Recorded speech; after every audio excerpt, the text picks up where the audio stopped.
Cheap Tickets wants to thank you for defending our country all over the world. Cheap Tickets wants to help you take a trip of your own. We believe the best trips in life are cheap. And as a proud supporter of the U.S. military, they want to offer you flights, hotels, car rentals, and even event tickets for less because you deserve it. Visit cheaptickets.com/military and take 18% off hotels. Offer is valid for active duty service members, veterans, military reserves, and the National Guard. Cheap Tickets thanks you for your service. cheaptickets.com/military. Now more than ever, you need reliable news you can count on. Since 1861, Stars and Stripes has been committed to bringing you the news without the spin. We believe in the First Amendment, and we're damn proud to have been there alongside you wherever you were deployed, keeping you connected. Today, we're only a click away. Go to stripes.com, use promo code podcast, and get 50% off your subscription. 50% off. There are some folks out there that think Stars and Stripes is a little old-fashioned.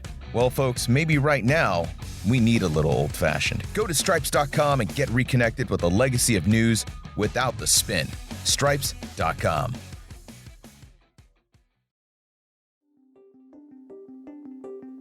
Right now, as I record this, it is Election Day, and the tension in the air is palpable. Americans are worried about what these results might bring. Will there be riots? Will there be violence? Our headlines have been dominated by COVID-19, the elections, and racial tensions across the country. Right now, we don't know what the election results might mean. We'll probably revisit some aspect of this race here on the show, but I want to divert your attention to another headline, perhaps a bigger one than the election. A story that has serious ramifications for Americans, for the world. Oddly enough, what could have been the story of the year seems to have been swept quietly into the abyss that is yesterday's news.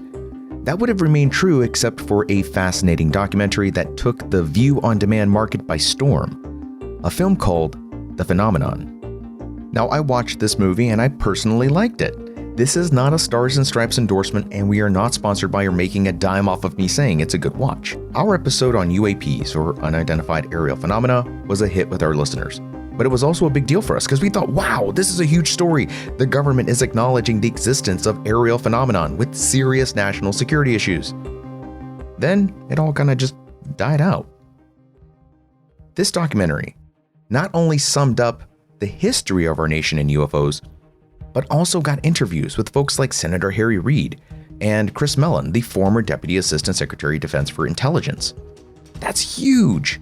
We're talking about people within our government, folks that understand the intelligence infrastructure and are telling us, the public, there's something going on, and it has everything to do with national security. So I reached out to James Fox, the director of The Phenomenon, and Christopher Mellon, to talk about not only what this film uncovered, but to also understand why this story isn't about little green men and flying saucers, but why this story is a national security matter. Why it's a military matter. I'm Rod Rodriguez.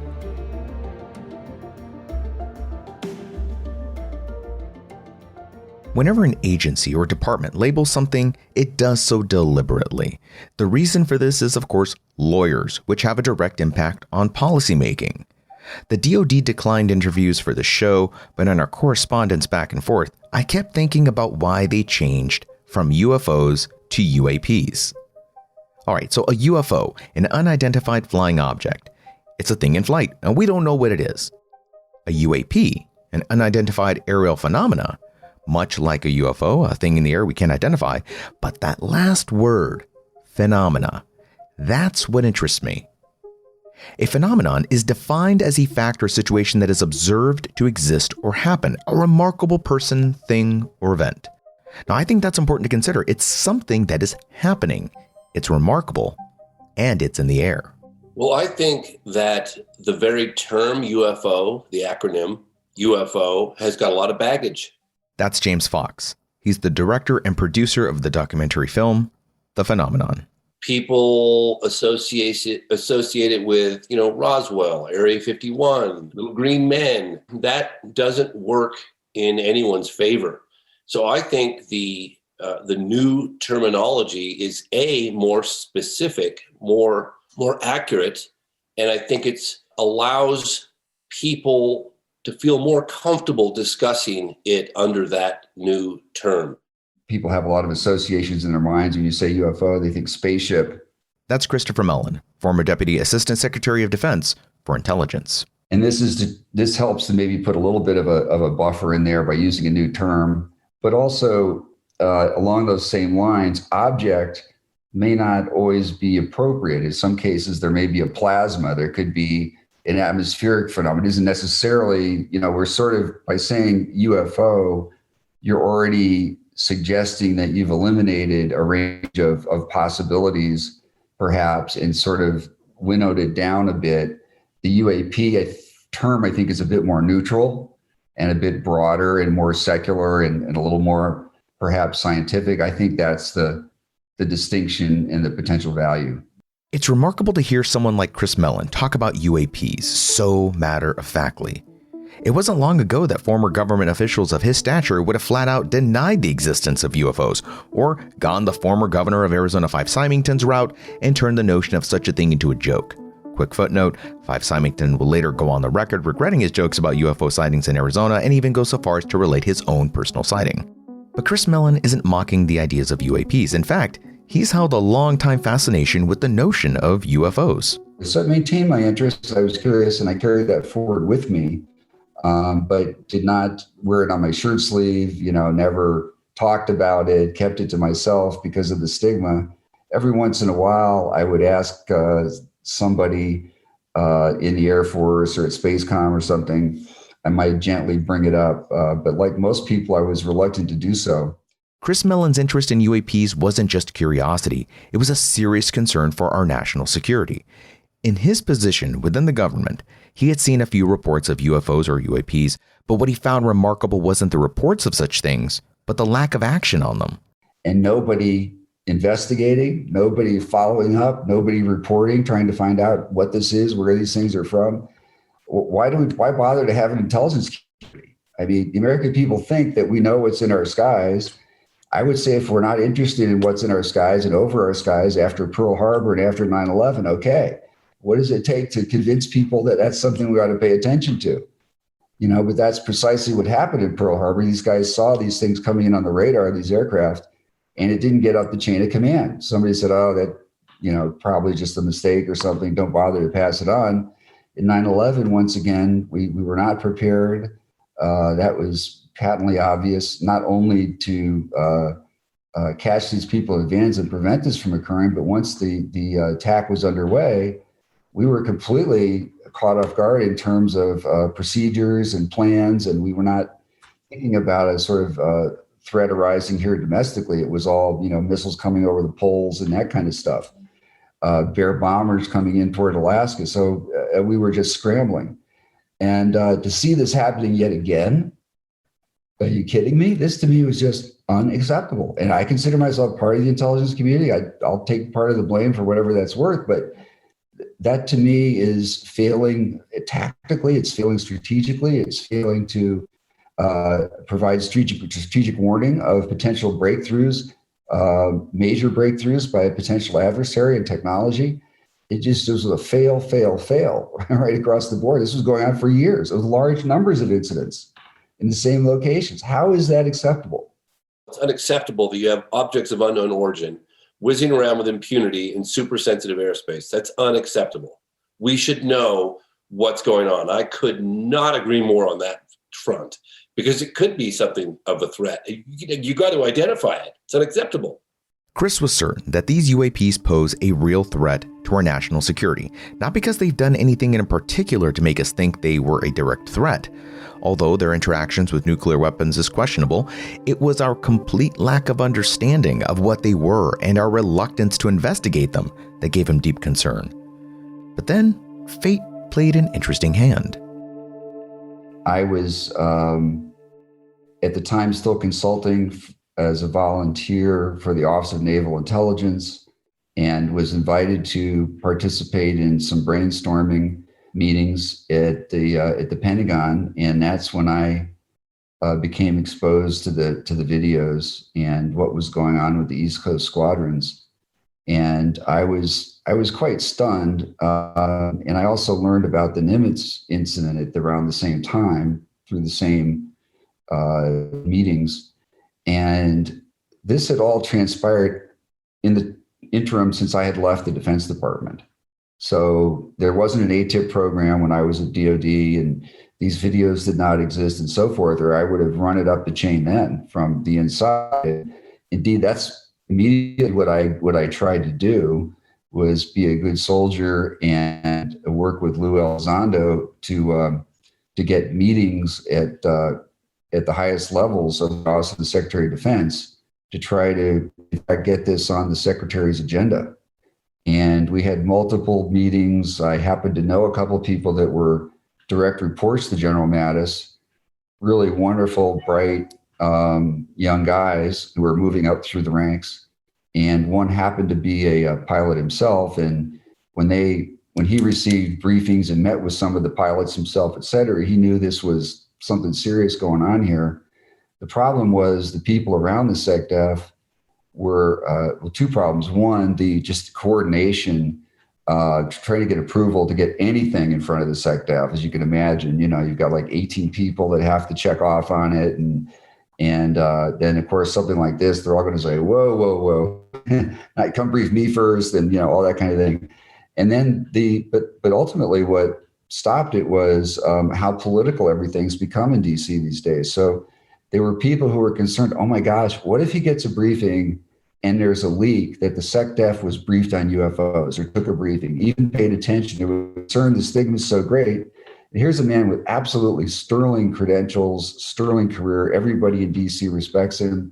Why risk tarnishing that extraordinary image and credibility that he has, which is important to the function of his job, by risking getting him involved in some stir up over an issue like this? Let other people deal with it. So it ultimately didn't go anywhere, and the bureaucracy fended off the desire to elevate this issue, unfortunately.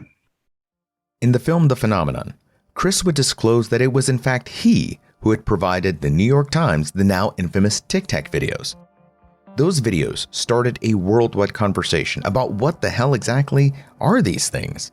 The images weren't captured on grainy VHS, they were captured on Navy fighter jets by Navy pilots. And we hit that point in the last episode.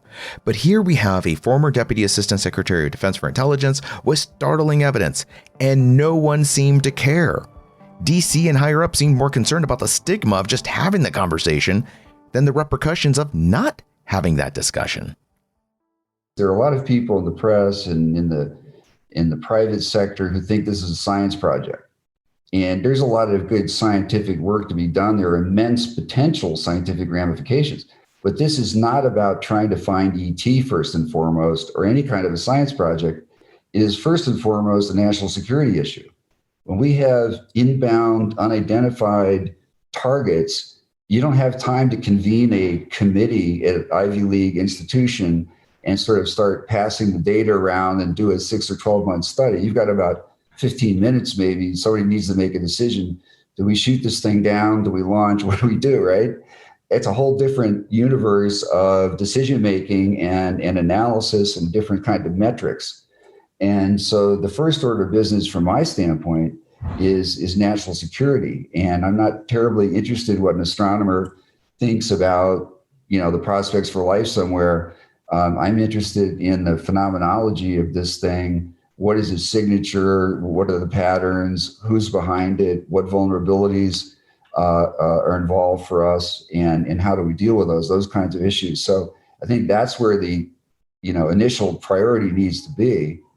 And there's a lot of work to be done in that regard. As I just pointed out, we don't even know what we know. Our people don't talk to one another. You mentioned 9/11. In many ways, this is highly analogous. So after 9/11, we found out, gee, if FBI and CIA had been sharing information, that whole thing might have been preventable. Those thousands of people might be alive today. Not only that, and billions, hundreds of billions saved, we might not have gone to war in Iraq. And all of those repercussions, all of those additional casualties, and all of that trauma and tragedy, because we failed to coordinate and collaborate amongst ourselves inside the intelligence community properly. And that was the finding of the United States Congress in the aftermath when the committee that I worked on did a big assessment of 9/11 and the intelligence failure there. I had to think about this pretty hard before I felt comfortable talking about 9/11 in respect to the UAP situation, because at first, it can seem like a hard sell to say these two situations have anything in common, but I think Chris is right. No one's talking to each other. The world of intelligence is steeped in classification, secrecy, and compartmentalized information, and for good reason. Make no mistake, the enemies of the United States are on alert for any slip-up in classified information. They want us to be unable to connect the dots, either because the connections will lead back to them or because they want to be the first to finding out what those connected dots mean. In the case of UAPs, it seemed no one knew where this data was, much less where to send it. Whose job was it to look this information over and to determine what to do about it? As Chris explained, the bureaucratic system seemed more and more like agencies and departments were turning away UAP data because surely this was someone else's problem, wasn't it? And these videos, fakes, right? No way we've got real unidentified aircraft messing with ours and entering restricted airspace within mainland United States. One of the wow moments for me was when I met with Senator Harry Reid. I mean, Senator Harry Reid is a household name in America. He's one of the most powerful men in the Senate. And when he confirmed what many of us had suspected for decades, coming from someone of his stature, that what has been released, and I tip my hat to people like Christopher Mellon, who enabled to make that story happen on the front page of the New York Times in December of 2017. I think everything changed from that moment. But to get a confirmation from that level that, look, what's been released is just the tip of the iceberg, was huge. And I'm shocked that more people aren't paying attention to that. And I was incredibly excited to see that the New York Times exposed this super secret Pentagon program. I thought that was unprecedented. And then what's happened since then with, the DOD, the Navy basically saying, yes, these are legitimate videos. They're unknowns. They're not fakes. They're not hoaxes. Those are official videos. And then eventually, I think it was in April of 2020, they officially released them. Very encouraging to me because look, as Senator Harry Reid says, just because we don't understand something, it doesn't mean we should ignore it. We should embrace it and we should study it. We should get to the bottom of it. We should find out what's going on. It's very real, and it's still a steep slope in terms of getting the bureaucracy to respond. Now, your viewers can't see this, but behind me on the wall right here, you can see it right now. It's a copy of S-2453. S-2453 was the bill to enhance the capabilities of the United States to combat terrorism and other forms of unconventional warfare. It was the bill that established what we know today as U.S. Special Operations Command, or SOCOM. At the time, shockingly, the administration threatened to veto this bill, the Reagan administration. All of the Joint Chiefs were strenuously opposed, partly because they misunderstood what it was about. In retrospect, everybody that I know in the military looks back at SOCOM and looks back at Goldwater Nichols and says, wow, we're much better off. Thank goodness we did that. At the time, you would be astonished to find out the strength of the opposition to these common sense sort of reforms to fix very deep, serious problems that we had. This is, in my mind, very much of the same ilk because the problems are, again, not being recognized by the bureaucracy. Nobody wants to take it on. Nobody wants to change what they're doing. Nobody wants to create new authorities or share information. And the only way the only reason we're making any progress at all is because folks like yourself in the press and people in Congress have been made aware of this now. And we did try to run it up the flagpole from the inside first, and we made a good faith effort over months. And then, my friend Lou Elizondo, bless his heart, he fell on his sword and left a terrific job in job security. And his wife had a terrific job in the DC area as well. And sort of wrote a letter of resignation over this issue and sort of, plunged into uncertainty and said, I can't live with this knowledge. This is happening and nobody's doing anything about it. So it was bless his heart, he's made a huge sacrifice. My efforts have been, I would say, trivial compared to his, but that's what it's taken to finally get people to pay attention. When we return from the break, we discuss Men in Black, and I ask the question that's been on the forefront of my mind since we first were introduced to the Tic Tac videos. Are these UAPs more than a strategic threat? Are they a tactical one? Chris Mellon and James Fox offer up their thoughts when we return. Cheap Tickets wants to thank you for defending our country all over the world. Cheap Tickets wants to help you take a trip of your own. We believe the best trips in life are cheap. And as a proud supporter of the U.S. military, they want to offer you flights, hotels, car rentals, and even event tickets for less because you deserve it. Visit cheaptickets.com/military and take 18% off hotels. Offer is valid for active duty service members, veterans, military reserves, and the National Guard. Cheap Tickets thanks you for your service. cheaptickets.com/military. It probably took about 15 years for me to kind of accept what I'm about to share. James Fox. And I could give, roughly 100 examples, but I'll start off with just a couple. My interview regarding an alleged UFO landing incident, Bentwaters, England, Rendlesham Forest case. I interviewed the Deputy Base Commander, Colonel Charles Halt. I interviewed the General Gordon Williams, and he informed me that an unknown government agency had flown in and sort of sanitized the area, interviewed the witnesses. And I don't think I even mentioned that in my film, a cover of the case, but I was interested in hearing about it. And then I met with General de Brouwer, the Belgian Air Force, and he said that an unknown government agency, after his wave sightings had occurred and his military jets were scrambled to intercept, and they requested the radar tapes. And he said, sure, you can have copies of the radar tapes, provided I get an official inquiry. That didn't happen because they didn't want to reveal who they were, I'm guessing, according to what he said. When I interviewed the general in Tehran, Parviz Jafari, he told me that right after his incredible encounter pursuing these unknowns over Tehran in 1976, there were men in suits from the U.S. government there the next morning making inquiries. When I was interviewing witnesses in South America, this woman had talked about men in suits that showed up. 3 of them, 2 were from U.S. and one spoke Portuguese, but was assuming wasn't from the area. And I think finally it was the woman's testimony, funny enough, a civilian, even though I'd met with generals about this, that was the final straw. And I said, okay, there is an unknown agency investigating these encounters. And, in some cases they were, according to the witnesses, they were quite forceful, quite intimidating. In other instances, less so, but still were trying to get their hands on the evidence.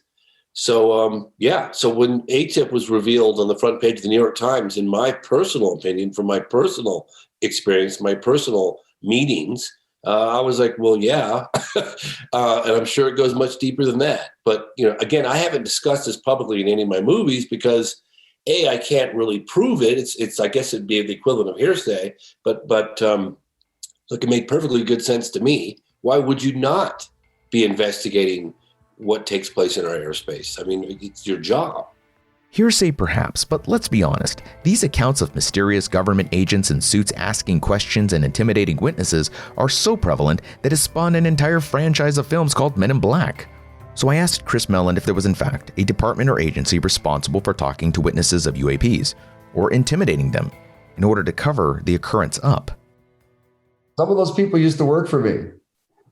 My office, under my office, we had people that were doing, I wish I could tell you some of the crazy things that we had people doing in places they were going in the world and the kind of cover they were operating under and all that sort of thing. So that's why partly I'm saying this. I know that, absolutely. We have people undercover who show up who can be perhaps intimidating and inquisitive, and they're not necessarily overtly associated with Uncle Sam, and they want to know about that thing that fell out of the sky.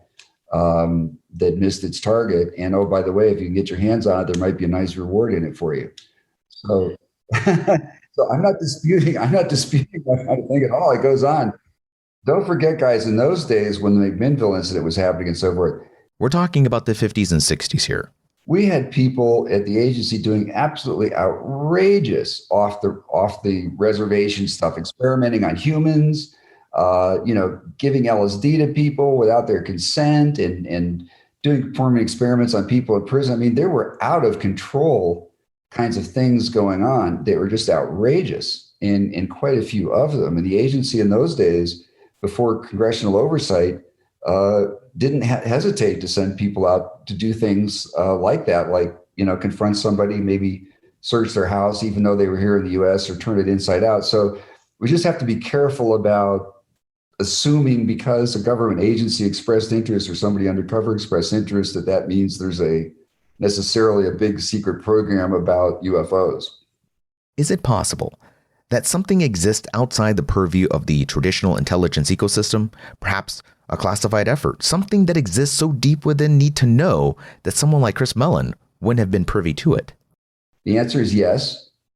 There absolutely could be. This is an epistemological issue, and it's something that you've probably heard this many times in the intelligence community yourself, Rod. You don't know what you don't know. You can't prove a negative, right? So I can't stand up here and say, no, absolutely not. The other thing I would say about this, though, is that if it's true that we have, say, some debris that does not appear to be man-made, appears to be off-planet, I think the most likely outcome would be, if that were ever disclosed, would be shock that we've done so little with it or about it. Not that we're flying some secret space force and all this, kind of stuff. If we did have or do have that kind of absolute confirmation or physical confirmation, I think most likely it's in something that's just buried away in like the basement imagery in these old movies where you have a bunch of boxes under a building somewhere with stuff that people have forgotten about with treasures in them. So it's worth digging into that further. Absolutely. This task force needs to do that. If there is something like this, it's outside the Special Access Program Oversight Committee. I served on that committee. I've talked to people who still serve on it, people in very high positions who are also very close to the minutia of the special access world. Those programs are reported to Congress. I used to review the WAVE special access programs that are only shared with a handful of people on Capitol Hill. And there was never anything I ever saw that had to do with this phenomenon in there. So there could be, but if so, it's probably very small, probably offline, and probably not contributing much of anything to elucidating what's going on here.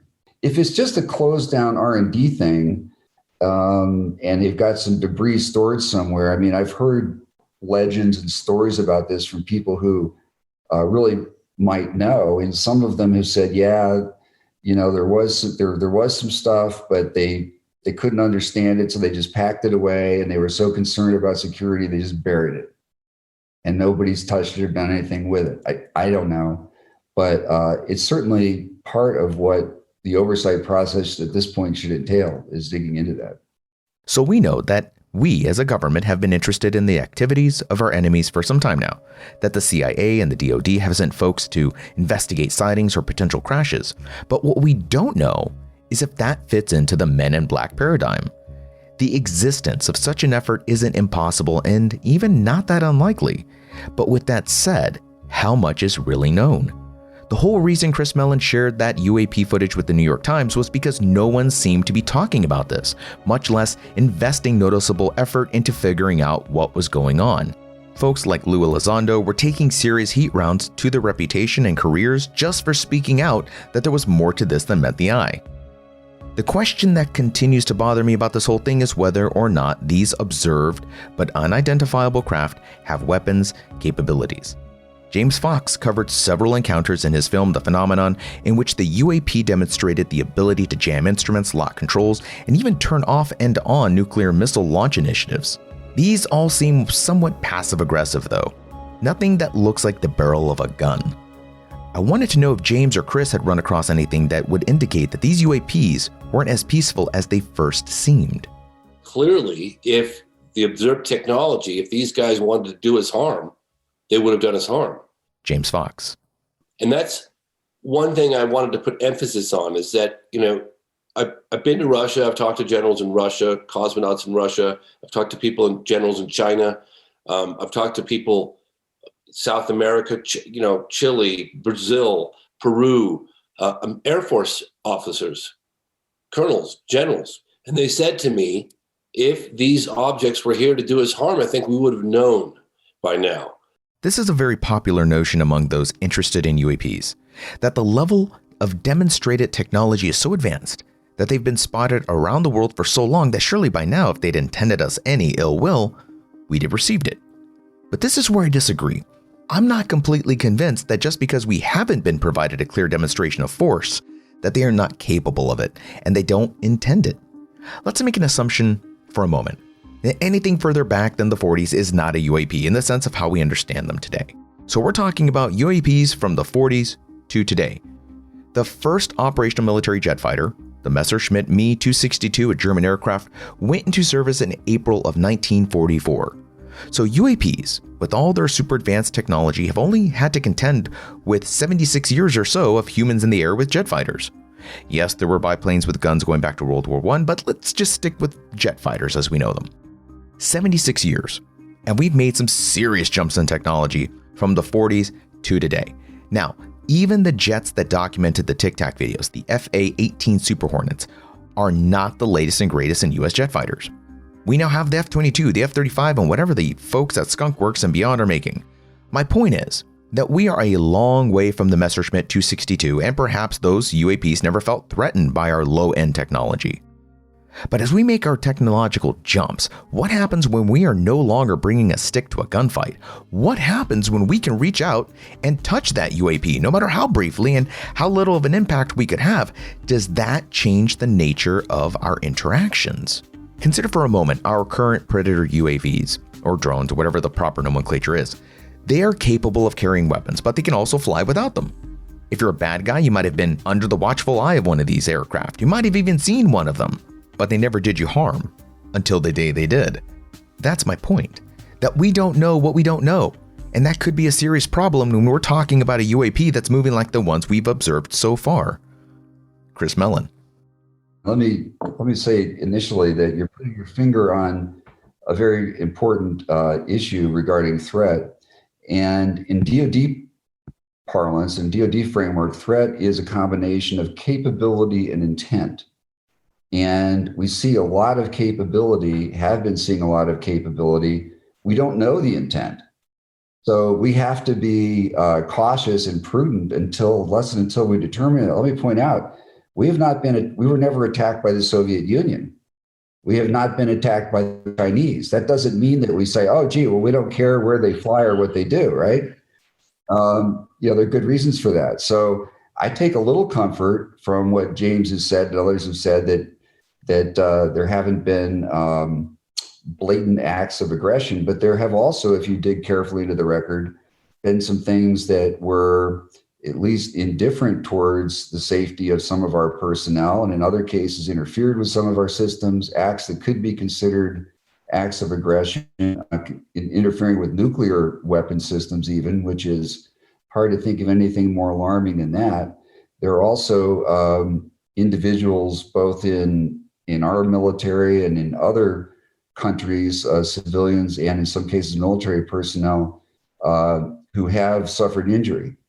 And so it's a bit of a clouded picture. Obviously, there hasn't been, some overt, blatant acts of aggression. But in 1952, the U.S. Capitol was overflown twice with a considerable number of these objects. Was that a message? Was that intended to deter? So I think we can't rest on our it's lazy and inadequate from a national security standpoint to just say, well, nobody's shot at us yet, therefore we don't have to worry or take any precautions. That's not what people at DoD get paid to do. So that I guess that would be my short answer. The other thing would be, if we look at this, and it would be really nice if we could exclude the ET possibility. It would make things a lot simpler, help us focus our efforts in trying to get to the bottom of this, but we have no scientific basis for doing that.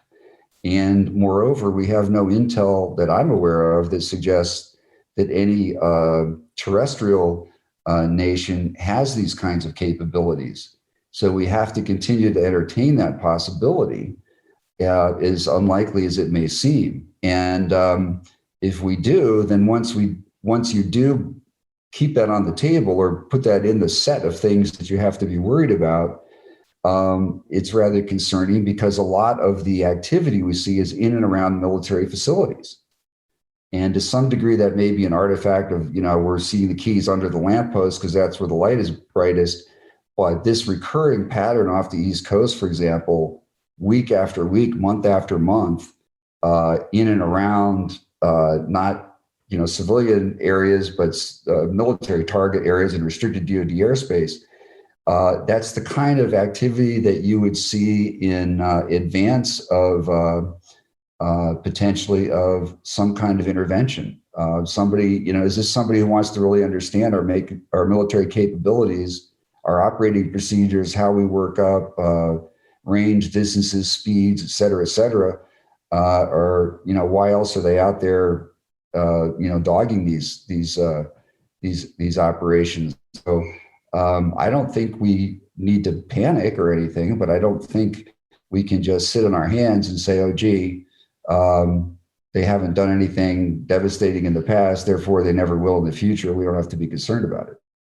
After I watched the documentary The Phenomenon, and having talked now with Lou Elizondo, former director of the Advanced Aerospace Threat Identification Program, or ATIP, former Lockheed Martin engineer Steve Justice, and now James Fox and Chris Mellon, it feels like there's not a whole lot left but disclosure. Basically for the government to say, yeah, here's literally everything we know, and go full Monty. But what if they did, and there's not much to say? What if we really don't know anything? Or that doing so would compromise some serious classified projects? Look, I don't like to use the word disclosure. It bothers me. I think it has a lot of baggage like UFO. But if there was some sort of disclosure, in my opinion, it would reveal their vulnerabilities. Well, let's just say that the President of the United States disclosed to the nation. My fellow Americans, it has been brought to my attention that we have structured craft of unknown origin, whizzing around with impunity. They fly rings around our fastest jets. In some instances, they have made incursions over our super sensitive nuclear weapons facilities, turning them off, and in some rare cases, activating them. We have no idea who they are, where they come from, or what they want. Thank you and good night.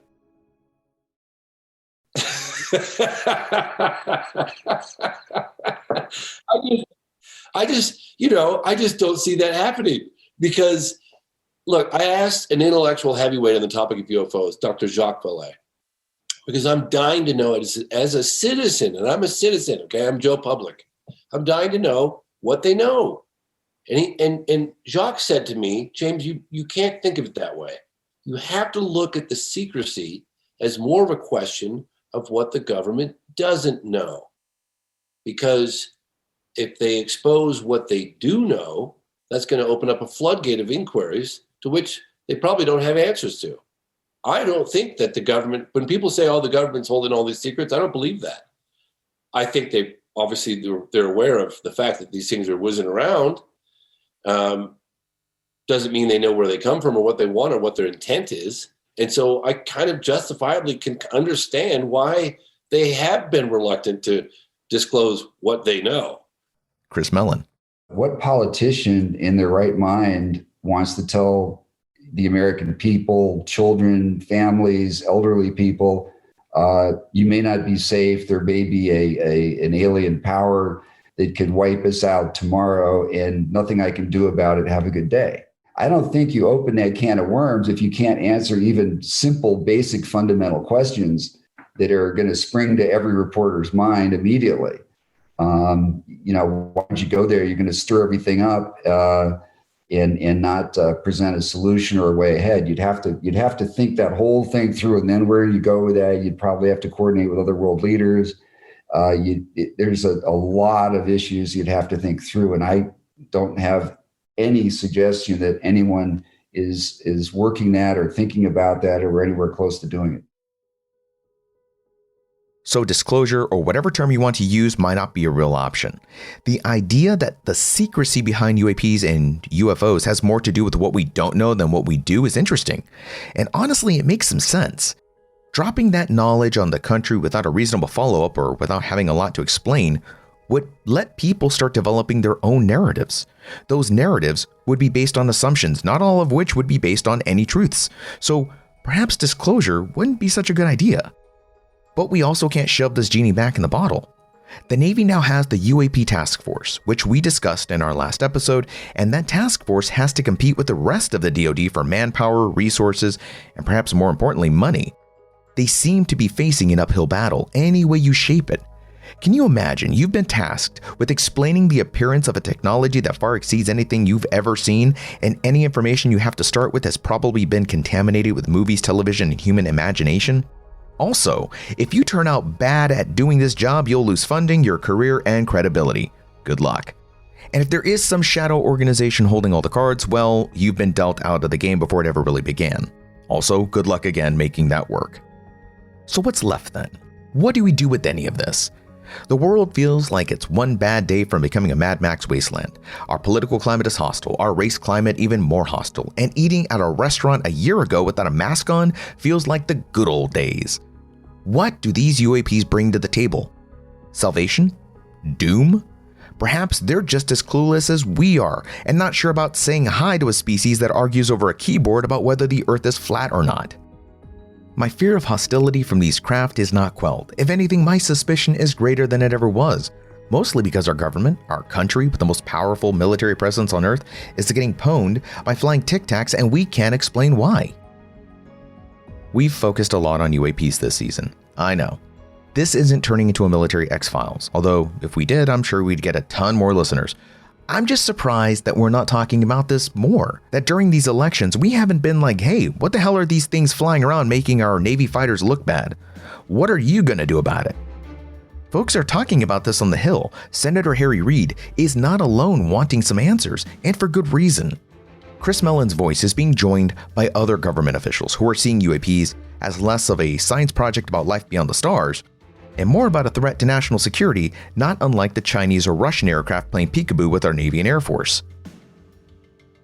The message doesn't have to be written in the stars to know that what we all really don't want is for this to go from a political matter to a military matter. This episode was written and edited by Rod Rodriguez, executive produced by Benjamin Bateman and Joe Fleming. Go to stripes.com and use promo code podcast to get 50% off your digital subscription to Stars and Stripes. No spin, no BS, just news you can trust. Promo code podcast and save 50% at stripes.com. If you're interested in the documentary The Phenomenon, go to thephenomenonfilm.com. If you purchase through Vimeo and iTunes, you'll get 3 hours of bonus material, including an interview with NASA astronaut Story Musgrave. For links to those sites, information, and to watch the trailer, go to thephenomenonfilm.com. I'm Rod Rodriguez, and I'll see you at the next episode.